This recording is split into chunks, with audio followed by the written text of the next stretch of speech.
भाग 7 बाबी डॉल। अनिका को सामने देखकर रोहित की सांसें अटक गई थी। उसे अपनी ही आंखों पर विश्वास नहीं हो रहा था। रोहित के मन में जो सवाल था वह उसकी आंखों में साफ नजर आ रहा था। अनिका समझ चुकी थी उसे अपनी डुअल आइडेंटिटीज पर से पर्दा हटाना पड़ेगा।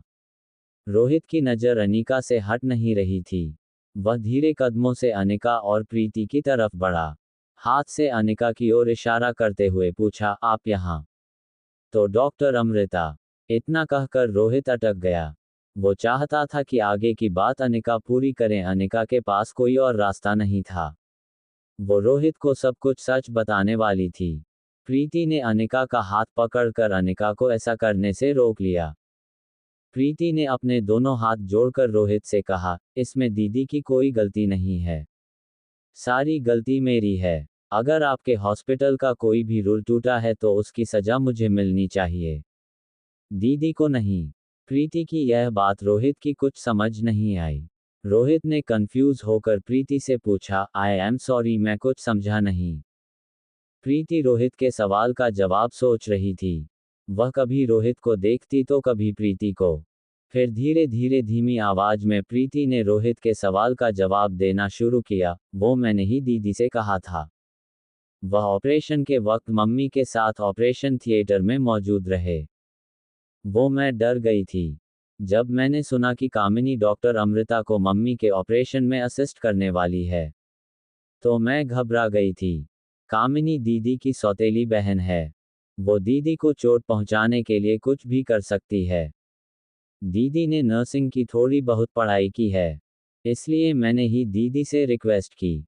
अगर वह पीपीई किट पहनकर ऑपरेशन थिएटर में चली जाए तो किसी को पता नहीं चलेगा, और मम्मी का ऑपरेशन भी दीदी की निगरानी में हो जाएगा। प्लीज़ आप ये बात डॉक्टर अग्रवाल को मत बताना।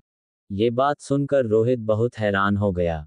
रोहित ने अनिका की तरफ कामिनी का बर्ताव कुछ दिनों पहले होटल में देख लिया था, इसलिए प्रीति की बताएं इस कहानी पर उसे विश्वास हो गया। रोहित ने अनिका और प्रीति की ओर देखकर पूछा, ओके, तो फिर डॉक्टर अमृता कहाँ है? मेरा उनसे मिलना बहुत जरूरी है। Where is she? Anika Rohit को कुछ कहे उससे पहले प्रीति ने रोहित की बात का जवाब दे दिया, सर वो आई थी। उन्होंने पीपीई किट उतारी और निकल गए। बहुत बिजी डॉक्टर लग रही थी। शायद अब तक एयरपोर्ट पहुंच गई होंगी। रोहित ने अपना हाथ टेबल पर दे मारा। उसे आज बहुत अफसोस हो रहा था कि फिर से उसने डॉक्टर अमृता को मिलने का मौका गवा दिया।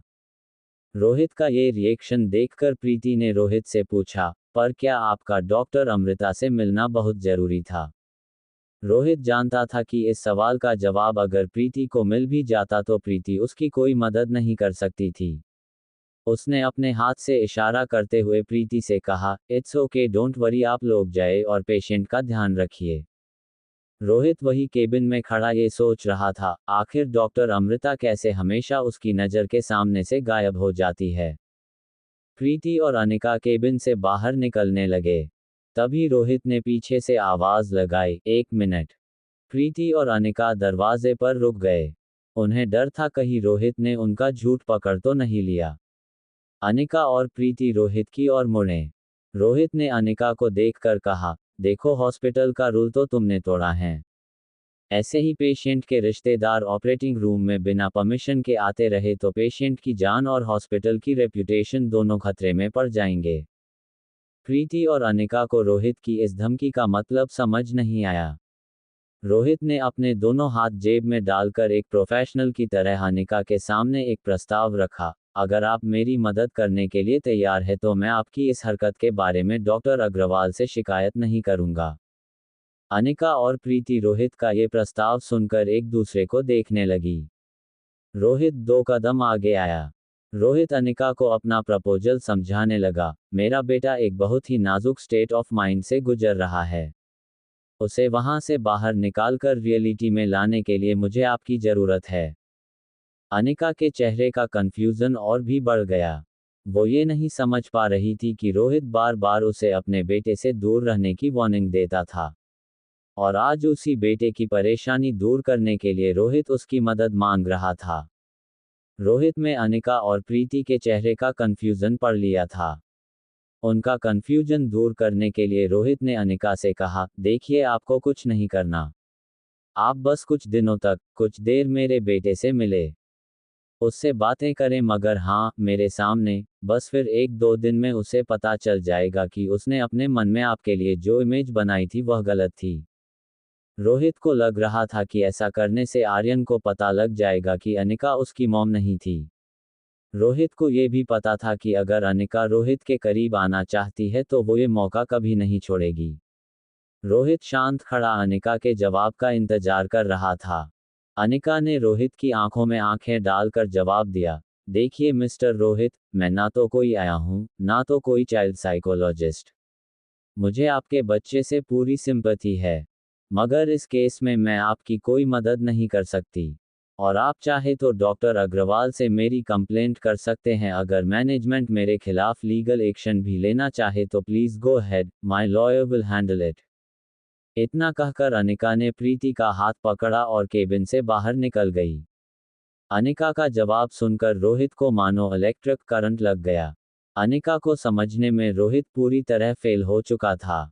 रोहित के लिए यह तय करना मुश्किल था कि अनिका आखिर थी कौन, एक एरोगेंट पैसे वाली लड़की, या कोई जालसाज जो रोहित को फंसाने की कोशिश कर रही थी, या फिर वह कोई और ही थी जो सामने होकर भी सामने नहीं थी। Hotel paradise international. दोनों बच्चे हमेशा की तरह होटल के टेरेस पर वाटर टैंक के नीचे मिले। जब रिया ने देखा कि आसपास टेरेस पर कोई नहीं है, तो उसने एक लंबी सांस छोड़ते हुए आर्यन से कहा, ओह डैड तो बहुत बोरिंग है, हमेशा पीछे पड़े रहते हैं। ये करना है, वो करना है, ये खेलना है, इससे नहीं खेलना है, यहाँ तक कि मम्मी से बात करने को मना करते हैं। आर्यन मन ही मन सोच रहा था, जिस सिचुएशन को रिया कुछ घंटे नहीं संभाल पाए, आर्यन बचपन से उसी सिचुएशन में रहता है।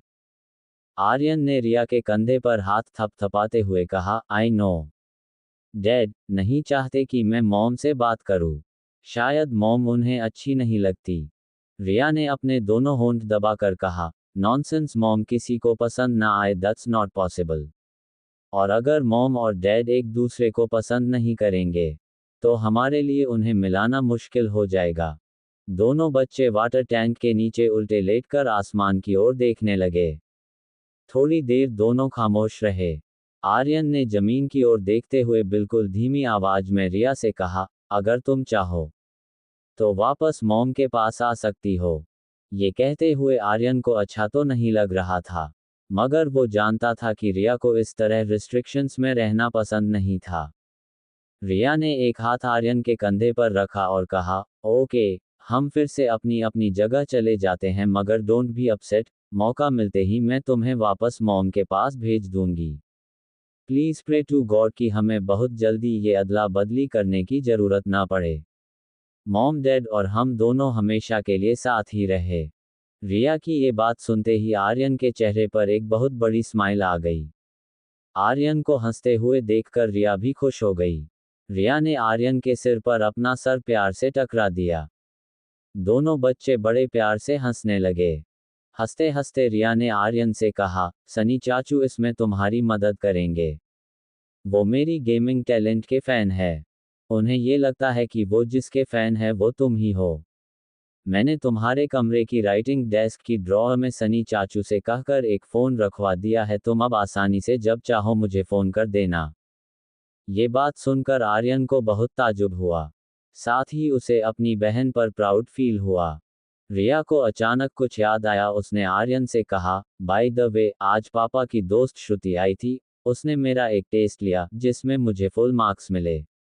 बदले में उन्होंने प्रॉमिस किया था कि मैं जो भी मांगूं वह मुझे मिलेंगे। तो तुम तैयार रहना अपनी बहन की तरफ से पहले गिफ्ट के लिए। मैंने जो उनसे मांगा है वो पापा आते वक्त ले आएंगे और तुम्हें दे देंगे। आर्यन ये सुनकर बहुत खुश हो गया। उसने बड़ी क्यूरियोसिटी से रिया को पूछा, क्या मांगा है तुमने? रिया ने आर्यन के सिर पर हाथ मारते हुए कहा, बुद्धू, वही तो सरप्राइज है। लेकिन गिफ्ट मिलते ही तुम खुश हो जाओगे, ये मेरी गारंटी है। आर्यन बहुत खुश हो गया और रिया को हग करके बोला, thank you so much sister. You are so smart, I am proud of you. दोनों बच्चे अपने अपने कमरे में फिर से चले गए। Presidential suite 2401। आर्यन अपने स्वीट में अपनी गिफ्ट का वेट कर रहा था। सनी उसे बार बार एक ही चीज पूछ रहा था, भतीजे तुम जीनियस हो ये तो मैं मान गया, लेकिन रोहित भैया के सामने ये कॉन्फिडेंस कहाँ से लाए तुम? क्या ऑर्डर करने लगे थे तुम? सच कहूँ तो मैं डर गया था, एक बार तो मुझे लगा कहीं किसी जिद्दी गेम की आत्मा ने तुम्हें वश में तो नहीं कर लिया। आर्यन भले ही जो हुआ उसके बारे में नहीं जानता था, मगर वो रिया की एबिलिटीज जानता था। आर्यन ने सनी की किसी बात का जवाब नहीं दिया। वो किताब के अंदर मुंह डालकर पन्ने की एक्टिंग करने लगा। आर्यन का पूरा ध्यान आने वाली सरप्राइज पर था। किसी भी चीज के लिए आर्यन को कभी इतनी एक्साइटमेंट नहीं हुई थी, मगर ये गिफ्ट स्पेशल थी क्योंकि ये गिफ्ट उसे उसकी बहन ने दी थी। थोड़ी देर बाद स्वीट का मेन डोर खुला और रोहित एक बड़ा सा बॉक्स लेकर अंदर आया। आर्यन, जिसकी नजरें पहले से ही दरवाजे पर थी, वो रोहित के हाथ में बॉक्स देखकर अपनी जगह पर खड़ा हो गया। रोहित को डॉक्टर श्रुति ने समझाया था कि उसे आर्यन के साथ बिल्कुल स्ट्रिक्ट बिहेव नहीं करना था। रोहित ने मुस्कुराकर आर्यन से कहा, मैंने सुना आज तुमने एक चैलेंज जीती है, तो देखो तुमने जो मंगवाया था वो मैं लेकर आया हूँ। रोहित के हाथ में एक बड़ा सा बॉक्स था जिसे गिफ्ट रैप किया गया था। आर्यन की पेशेंस बिल्कुल खत्म हो चुकी थी, उसे बस इंतजार था कि कब वो बॉक्स खोले और उसकी गिफ्ट उसके सामने हो। बॉक्स उठाने में सनी ने आर्यन की मदद की। दोनों ने बॉक्स टेबल पर रखा। आर्यन बॉक्स के ऊपर की गिफ्ट रैपिंग निकालने लगा। आर्यन को खुश देखकर रोहित की फिक्र थोड़ी कम हो गई थी। आर्यन ने जब बॉक्स खोला तो अपनी गिफ्ट देखकर वो चौंक गया। उसका हंसता हुआ चेहरा अचानक गुस्से में बदल गया। बॉक्स के अंदर एक बड़ी सी बाबी डॉल थी। आर्यन कभी बाबी डॉल को देखता तो कभी रोहित को। आर्यन को आज ये एहसास हो चुका था कि उसकी बहन हर चीज में बहुत स्मार्ट थी, मगर खिलौनों की पसंद में वो बिल्कुल जीरो थी। खिलौनों के मामलों में गर्ल्स और बॉयज की चॉइस अलग होती है, ये ना आर्यन जानता था और ना ही रिया। आर्यन ने बॉक्स और डॉल वहीं पर छोड़ दिए। आर्यन फिर से अपनी चेयर पर जाकर बैठ गया और किताब में मुंह डालकर पढ़ने की एक्टिंग करने लगा। आर्यन का ये रिएक्शन देखकर रोहित को आर्यन का बिहेवियर फिर से अजीब लगने लगा। उसने अपने गुस्से पर कंट्रोल किया और आर्यन से कहा, आज श्रुति तुम्हारी बहुत तारीफ कर रही थी। उसने कहा कि तुमने टेस्ट पेपर में बहुत अच्छे आंसर लिखे, और जब उसने तुम्हें पूछा कि तुम्हें प्राइज में क्या चाहिए, तो तुम ही ने कहा था कि एक बड़ी सी बाबी डॉल चाहिए तुम्हें। तो देखो मैं ले आया हूँ। आर्यन ने रोहित की बात को बिल्कुल अनसुना कर दिया। रोहित का गुस्सा तो बढ़ता ही जा रहा था। वो अपने आप को किसी तरह कंट्रोल कर रहा था। वो आर्यन के पास आकर बैठा और उसे बड़े प्यार से पूछा, क्या हुआ आर्यन? तुमने ही इस गिफ्ट के लिए जिद की थी। अब जब गिफ्ट ले आया हूं तो उसे देख भी नहीं रहे।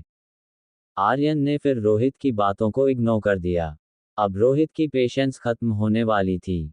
तभी रोहित का ध्यान आर्यन के हाथ की किताब पर गया। आर्यन ने किताब उल्टी पकड़ रखी थी। रोहित ने किताब खींचकर टेबल पर पटक दी।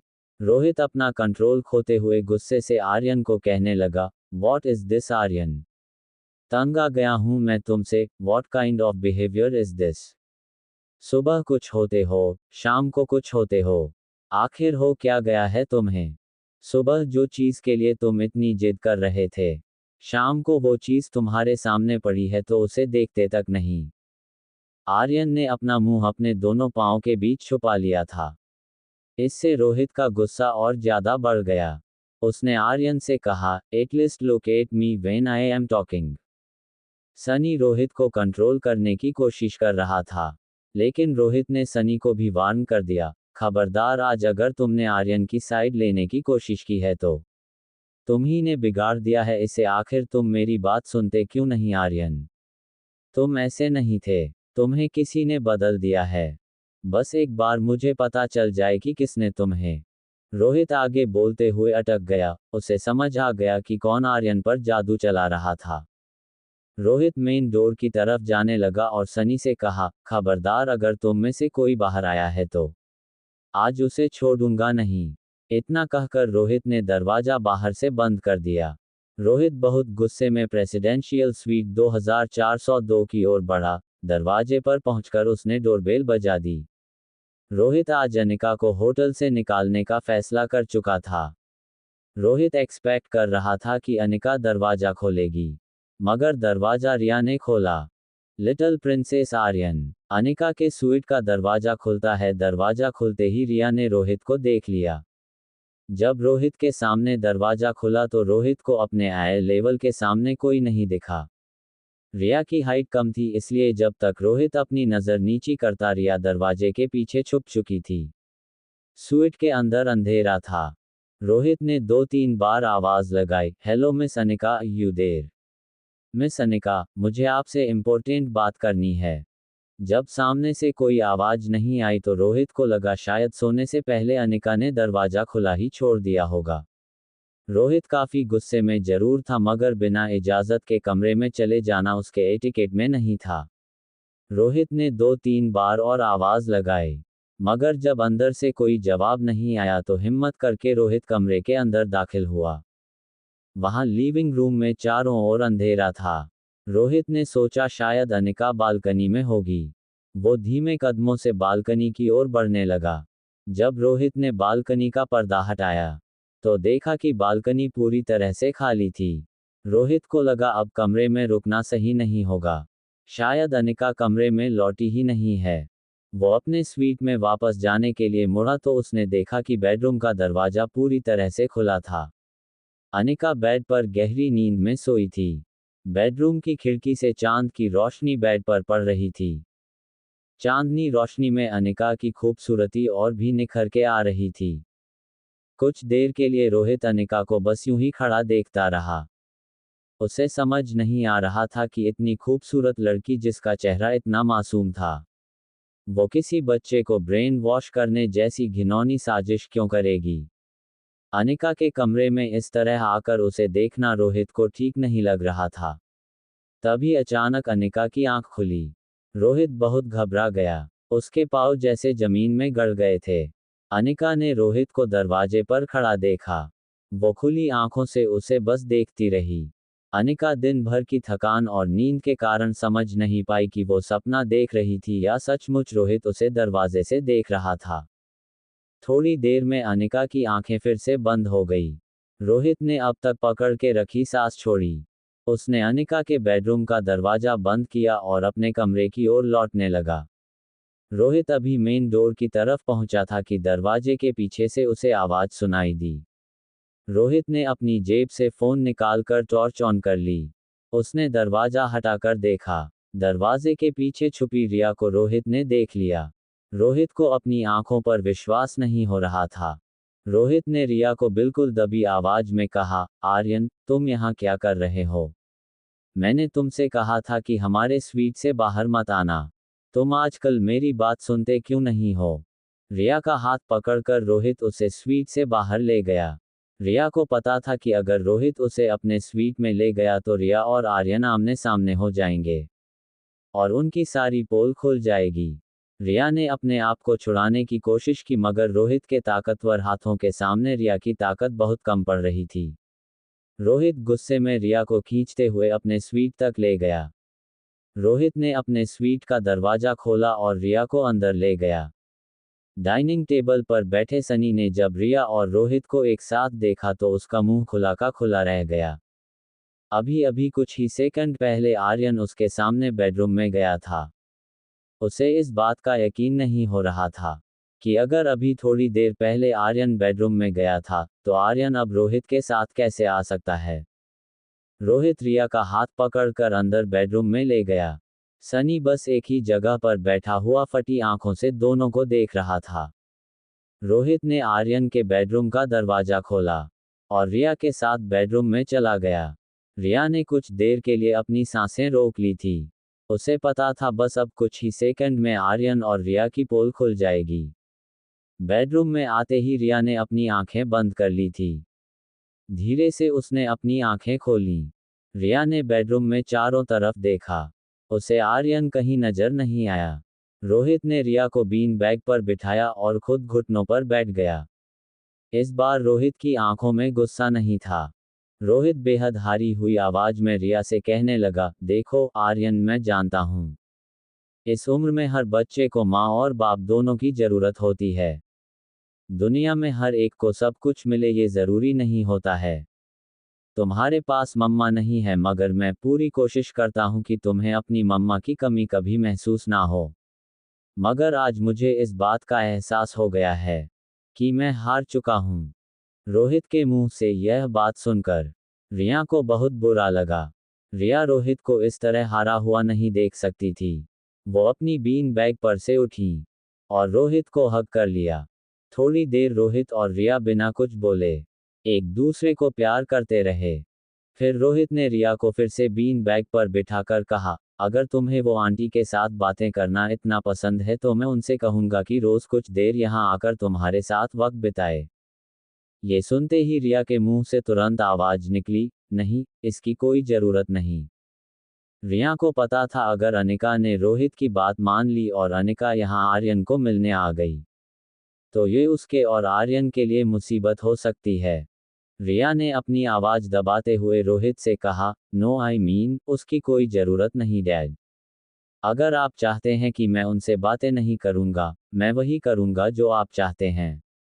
रिया की ये बात सुनकर रोहित को अपने बेटे पर प्राउड फील हुआ। उसने रिया के सिर पर हाथ घुमाया और बेडरूम से बाहर चला गया। जैसे ही रोहित बेडरूम से बाहर गया रिया रिलैक्स हो गई। अब उसने बेडरूम में चारों ओर देखा और धीरे से आवाज लगाना शुरू किया, आर्यन, आर्यन, कहाँ हो तुम? कम आउट, रास्ता क्लियर है। रिया बेडरूम में आर्यन को यहाँ वहाँ ढूंढ रही थी, तभी बाथरूम का दरवाजा खुला। आर्यन और रिया ने एक दूसरे को देखा। दोनों दौड़कर कमरे के एक कोने में जाकर छुप गए। वो दोनों ठीक राइटिंग टेबल के पीछे जाकर छुप गए ताकि अगर कोई बेडरूम में आए तो उनमें से एक सीधा बेड के नीचे छुप जाएगा। आर्यन के चेहरे से साफ पता चल रहा था कि वो काफी डर गया था। उसी डरी हुई आवाज में आर्यन ने रिया से पूछा, डैड को कुछ पता तो नहीं चला? रिया ने जवाब दिया, थैंक गॉड अब तक तो कुछ पता नहीं चला। लेकिन आज तो मुझे लगा कि हमारी प्लानिंग फेल हो जाएगी। अगर मॉम डैड को पता चल गया कि हम दोनों भाई बहन हैं तो दोनों में से एक को हम दोनों की कस्टडी मिले जाएगी। बहुत जरूरी है कि इससे पहले कि उन्हें पता चले कि हम दोनों जुड़वा हैं वो दोनों आपस में प्यार करने लगे ताकि हमें मॉम और डैड दोनों का प्यार एक साथ मिले। आर्यन को रिया की बात सही लगी। उसे रिया पर पूरा विश्वास भी था। आर्यन ने रिया से पूछा, वेयर इज मॉम?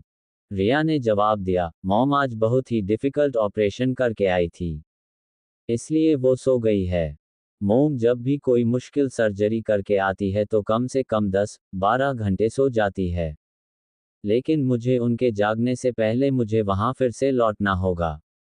आर्यन ने मौका देखकर रिया से एक रिक्वेस्ट कर दी, अगर मॉम सो ही गई है तो क्या मैं आज रात मॉम के बगल में सो सकता हूँ? प्लीज। आर्यन की प्यारी शक्ल देखकर रिया इस बात को टाल ना सकी। उसे पता था कि आर्यन ने इतने साल क्या मिस किया था। रिया ने अपनी जेब से अपने कमरे का की कार्ड निकाला और आर्यन को दिया। फिर कहा, हमें वेट करना होगा डैड, और सनी चाचू सो जाए उसके बाद तुम चले जाना।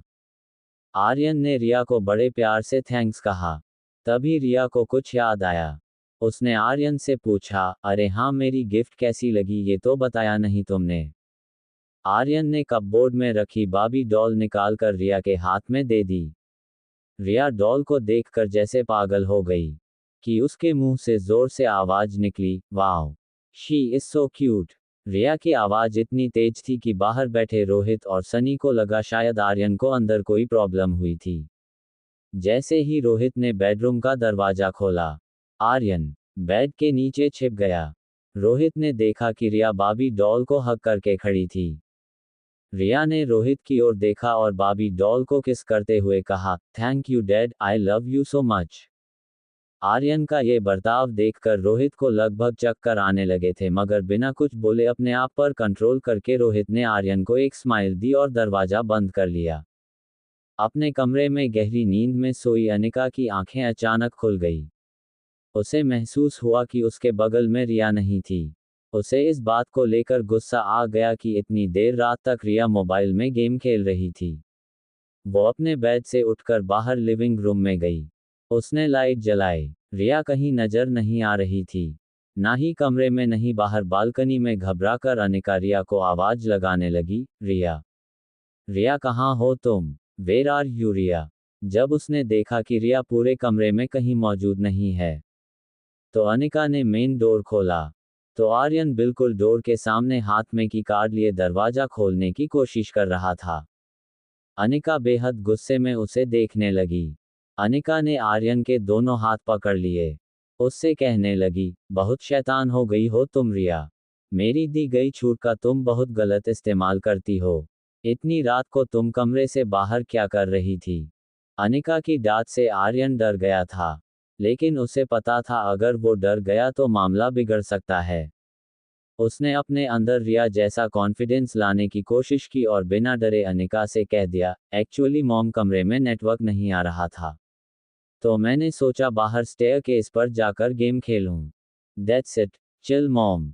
आई am fine, I am not a kid any more, I am 6 year old. Riya की ऐसी बातों से अनिका का दिल हमेशा पिघल जाता। अनिका ने प्यार से आर्यन के सर पे मारते हुए कहा, शैतान चलो अब बहुत हो गई गेम्स। आज मामा बहुत थक गई है तो आप मामा के साथ सो जाओ। बेडरूम में पहुंचते ही अनिका ने आर्यन को अपनी बाहों में ले लिया और साइड लैंप्स बंद कर दिए। आर्यन को पता था कि आज फिर उसे अच्छी नींद आने वाली है, जो नींद उसे बचपन से कभी नसीब नहीं हुई थी। कुछ ही सेकंड में आर्यन और अनिका दोनों गहरी नींद में सो गए। सुबह के 8:30 बजे थे। अनिका ने धीरे धीरे अपनी आंखें खोलीं। साइड टेबल पर रखा हुआ फोन वाइब्रेट हो रहा था। फोन के वाइब्रेशन की आवाज से अनिका की नींद खुल गई। उसने जब फोन देखा तो प्रीति के 17 मिस कॉल्स थे। अनिका के हाथ पर सिर रखकर आर्यन सोया था। अनिका ने उसे बिना डिस्टर्ब किए अपना हाथ धीरे से तकिए के नीचे से निकाला। वो फोन लेकर बेडरूम के बाहर चली गई। लिविंग रूम में रखी केटल में कॉफी बनाते हुए अनिका ने प्रीति को कॉल बैक किया। फोन उठाते ही प्रीति ने कहा, दीदी, मम्मी को होश आ गया है। आप जल्दी से आ जाओ, वो आपसे मिलना चाहती है। और सुनो, रिया को भी अपने साथ ले आना। आई एम श्योर मम्मी उसे एक बार देखेगी तो सब कुछ भूल जाएगी। ये खबर सुनकर अनिका बहुत खुश हो गई। अनिका भी चाहती थी कि ज्योति बुआ एक बार रिया से मिले, उससे प्यार करें। ज्योति बुआ अनिका के लिए मां समान थी और रिया के लिए उसकी नानी। बेडरूम में आर्यन मीठी नींद में सो रहा था। जिस प्यार को वो बचपन से तरसता रहा, वो अचानक मिल जाने पर आर्यन नींद में भी मुस्कुरा रहा था। तभी उसकी मॉम की मीठी आवाज उसके कानों पर पड़ी, लिटिल प्रिंसेस, अब उठ जाओ, देखो सुबह हो गई। आज हमें ज्योति बुआ को मिलने जाना है। Get up little princess. Aryan ने धीरे धीरे अपनी आंखें खोलीं और सामने अपनी मॉम की प्यारी सी सूरत देखी। उसके चेहरे की स्माइल और भी बढ़ गई। आर्यन ने बड़े प्यार से अनिका को विश करते हुए कहा, good morning mamma, you are looking beautiful. Aryan को माथे पर किस करते हुए अनिका ने कहा, चलो अब जल्दी से तैयार हो जाओ, हमें ज्योति बुआ को मिलने जाना है। आर्यन वैसे ही काफी पोलाइट और ओबीडियंस लड़का था। बिना देर किए वो मम्मा की बात मानते हुए बाथरूम चला गया। जैसे ही बाथरूम का दरवाजा बंद हुआ, बाहर से अनिका ने कहा, देखो तुम्हारी प्रिंसेस वाली फ्रॉक अंदर रख दी है। आज वही पहनना, उसमें तुम सबसे प्यारी लगती हो। मैं चाहती हूं जब तुम अपनी नानी से मिलो तो बस एक राजकुमारी की तरह मिलो। आर्यन ने बाथरूम के हैंगर पर लटकी ड्रेस देखी। वो एक पिंक फ्रॉक थी, जिस पर वाइट जालियां लगी थी। आर्यन ड्रेस देखकर बहुत घबरा गया। उसने कभी सोचा भी नहीं था कि उसे ऐसी किसी मुसीबत का सामना करना पड़ेगा। आर्यन ने बाथरूम से चिल्लाकर कहा, नहीं, मैं अपनी रेगुलर ड्रेस ही पहनूंगी। अनिका ने बाहर से उसे रिक्वेस्ट की, प्लीज स्वीट हॉट, देखो मैं तुम्हारी हर बात मानती हूं ना। क्या तुम आज अपनी मम्मा के लिए इतना सा भी नहीं करोगी? आर्यन को समझ नहीं आ रहा था वो अनिका की रिक्वेस्ट को कैसे टाले। वो ना ही मॉम को मना कर सकता था और ना ही लड़कियों वाली ड्रेस पहन सकता था। आर्यन ने शावर ऑन कर दिया। बाथटब के ऊपर बैठकर आर्यन गहरी सोच में पड़ गया। उसे समझ नहीं आ रहा था कि वो करे तो क्या करे। अनिका काफी देर से रिया के तैयार होने का इंतजार कर रही थी। रिया को कभी बाथरूम में इतनी देर नहीं लगती थी। अनिका ने बाथरूम के दरवाजे पर आकर नॉक किया और कहा, रिया बेटा, क्या हुआ, जल्दी करो, हमें हॉस्पिटल जाना है। बुआ नानी इंतजार कर रही होगी। जब अंदर से कोई जवाब नहीं आया तो अनिका ने दरवाज़ा खोलकर अंदर जाने की कोशिश की, मगर दरवाज़ा अंदर से लॉक था। ये देखकर अनिका हैरान हो गई। नॉर्मली कभी रिया बाथरूम का दरवाज़ा लॉक नहीं करती थी। अनिका ने फिर से दरवाज़ा नॉक किया और रिया से कहा, रिया अब चलो भी। दरवाज़ा क्यों लॉक किया है तुमने अंदर से? तभी अंदर से लॉक खुलने की आवाज़ आई। जैसे ही दरवाज़ा खुला अनिका रिया को देखकर शॉक हो गई। उसने कहा, look at my little princess, बिल्कुल परी जैसी लग रही हो, प्राइसलेस। आर्यन को फ्रॉक पहने देखकर अनिका बेहद खुश हो गई। उसने आर्यन का हाथ पकड़कर उसे आईने के सामने खड़ा किया। आर्यन ने जैसे ही अपने आप को आईने में देखा उसका मुंह शर्म से लाल हो गया। इतनी शर्म उसने जिंदगी में कभी महसूस नहीं की थी। उसने अपने दांत कचकचाए। एम्बैरसमेंट में आर्यन ने अपने गाल फुला लिए और उसके गुब्बारे की तरह फूले हुए गाल और आंखों में गुस्सा लिए आर्यन ने हिम्मत जुटाई। उसने आईने में अपने आप को देखा। उसको एक पल के लिए भी ऐसा नहीं लगा कि वह आईने में अपने आप को देख रहा था।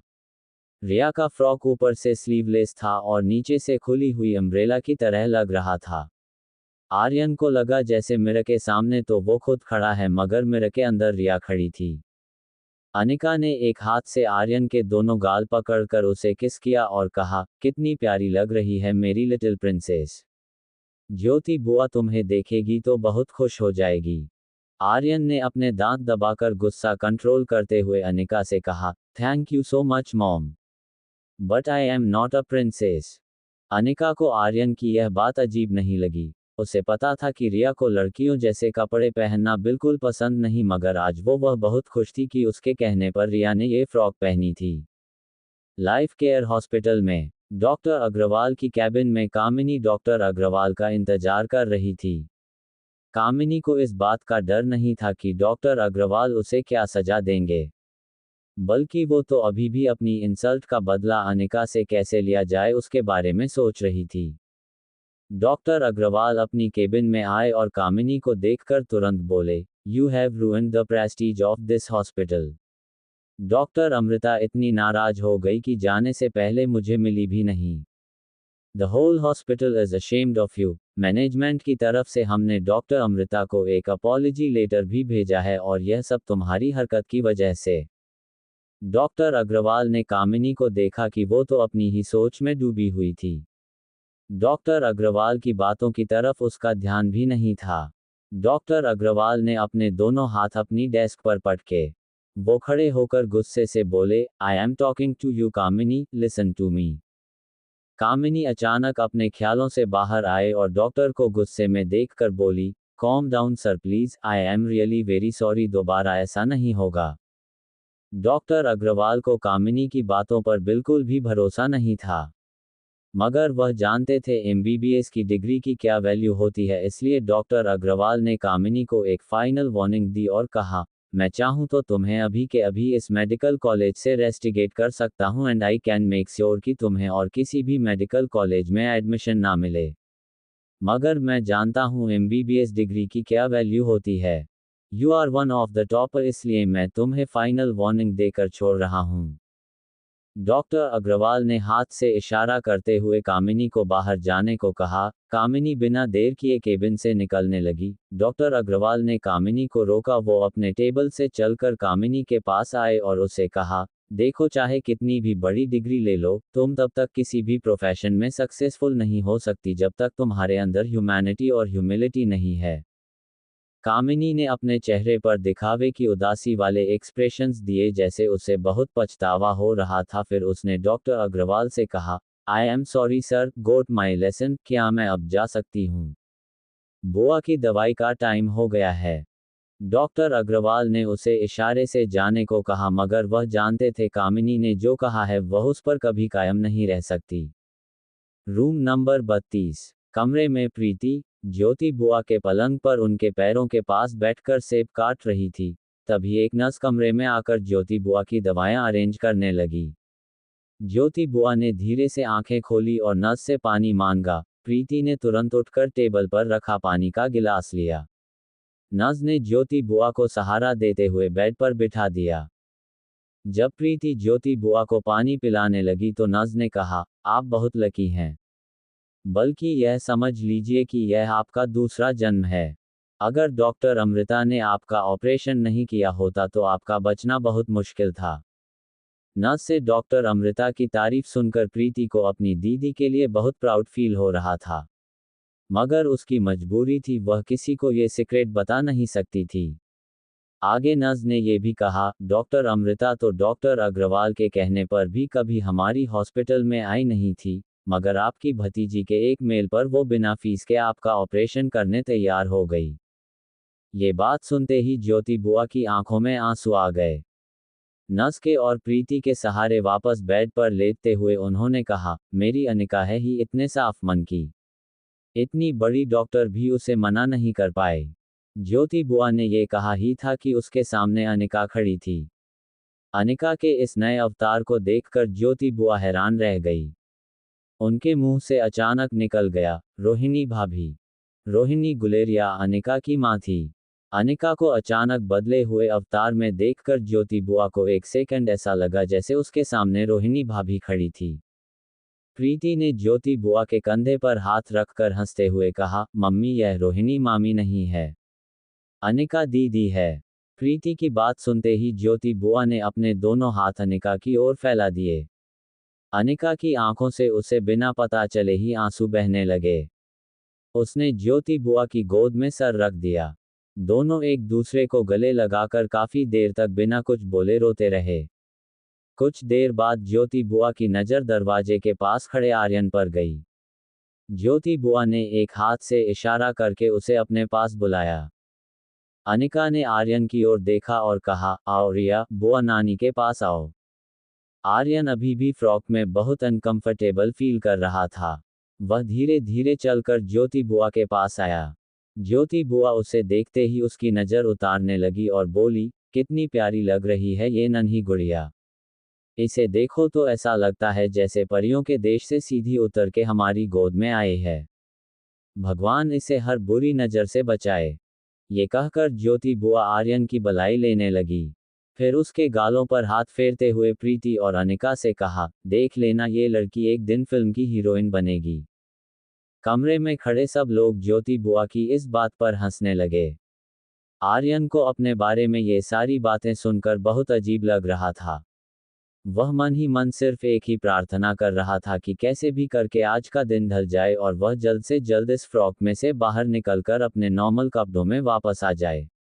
कुछ देर बातें करने के बाद ज्योति बुआ को थकावट महसूस हुई। अनिका ने उन्हें सहारा देखकर फिर से बिस्तर पर लेटा दिया।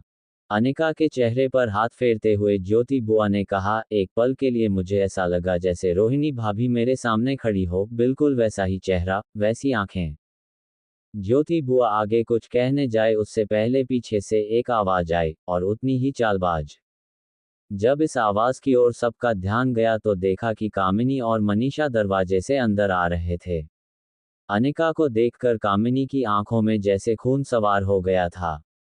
ज्योति बुआ की खबर पूछे बिना ही कामिनी ने अपनी शिकायतों की लिस्ट सुनाना शुरू कर दिया। बुआ, आपको याद है ना कि अनिका ने खानदान पर कितनी बड़ी कालिक पोती है।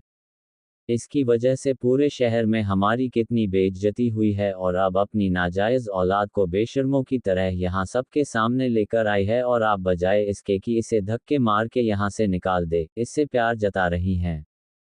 कामिनी की बातों से सहमत होकर मनीषा ने कहा, माफ कीजिएगा ज्योति बहन, आपसे यह उम्मीद नहीं थी मुझे।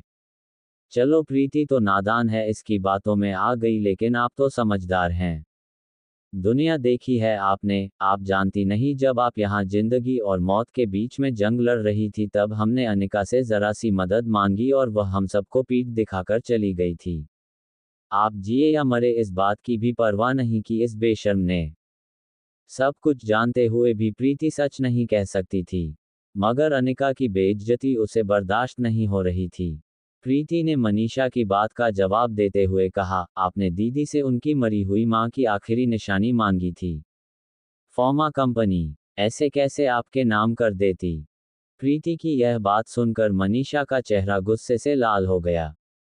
वो अपनी आवाज ऊंची करके बोली, देखा, अब इस प्रीति को बड़े छोटे का लिहाज भी नहीं रहा, संगत का असर है। ज्योति बहन, अभी कहती हूँ इस प्रीति को अनिका की संगत से दूर ही रखें, खुद तो अपनी नाक कटवा ही चुकी है, सालों पहले पता नहीं प्रीति से क्या क्या करवाएगी। मनीषा के मुंह से ऐसी बात सुनकर ज्योति बुआ को बहुत बुरा लग रहा था।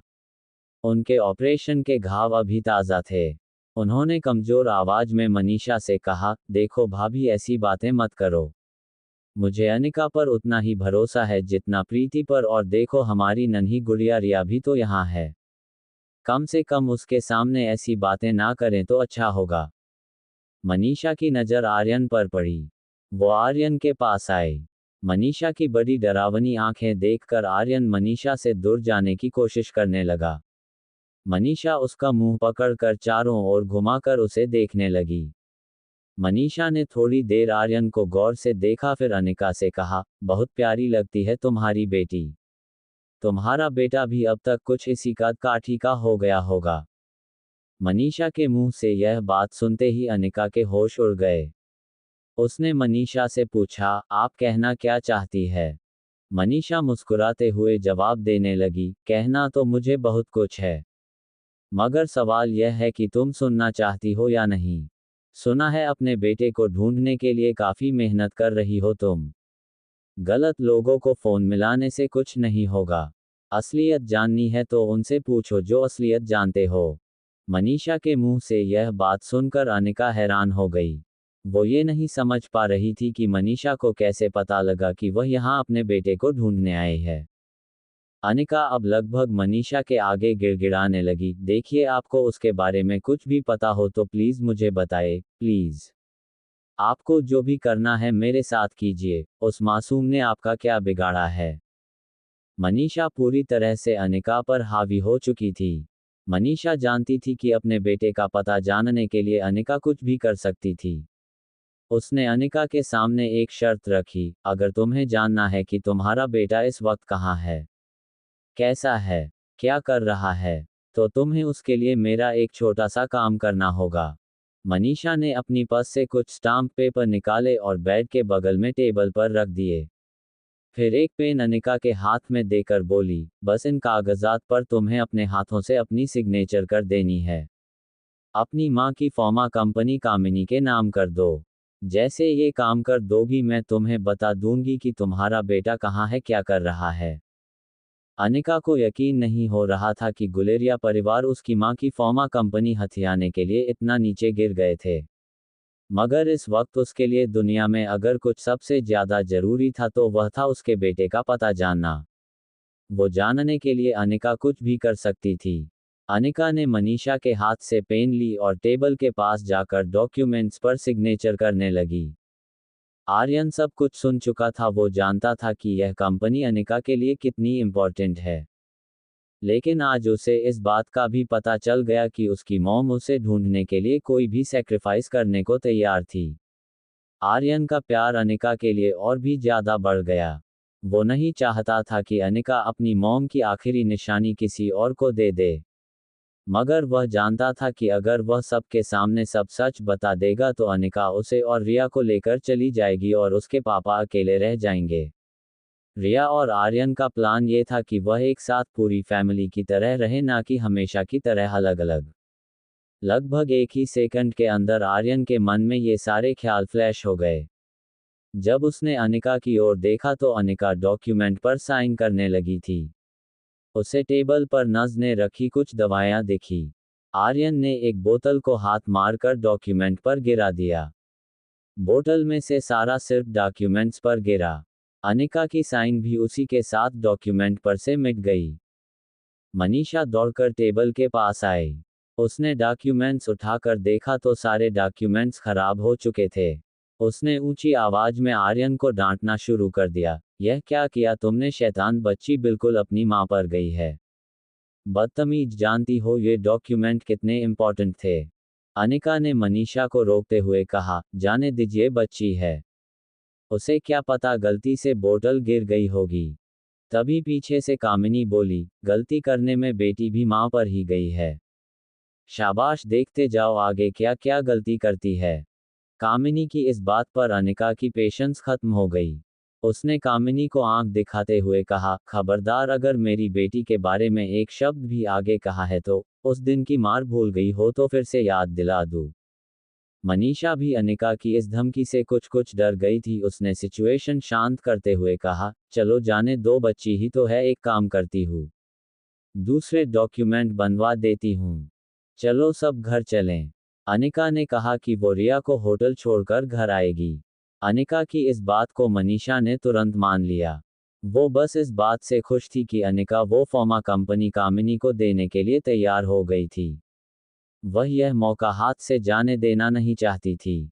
जैसे ही अनिका रिया को लेकर हॉस्पिटल के कमरे से बाहर निकली, मनीषा और कामिनी भी उसके पीछे पीछे निकले। अनिका को टैक्सी में बैठते हुए देख मनीषा ने कामिनी से कहा, मैं घर चलकर डॉक्यूमेंट्स बनाती हूँ, तू जाकर अनिका का पीछा कर। अगर उसने अपना मन बदल दिया तो मुझे फ़ोन कर देना।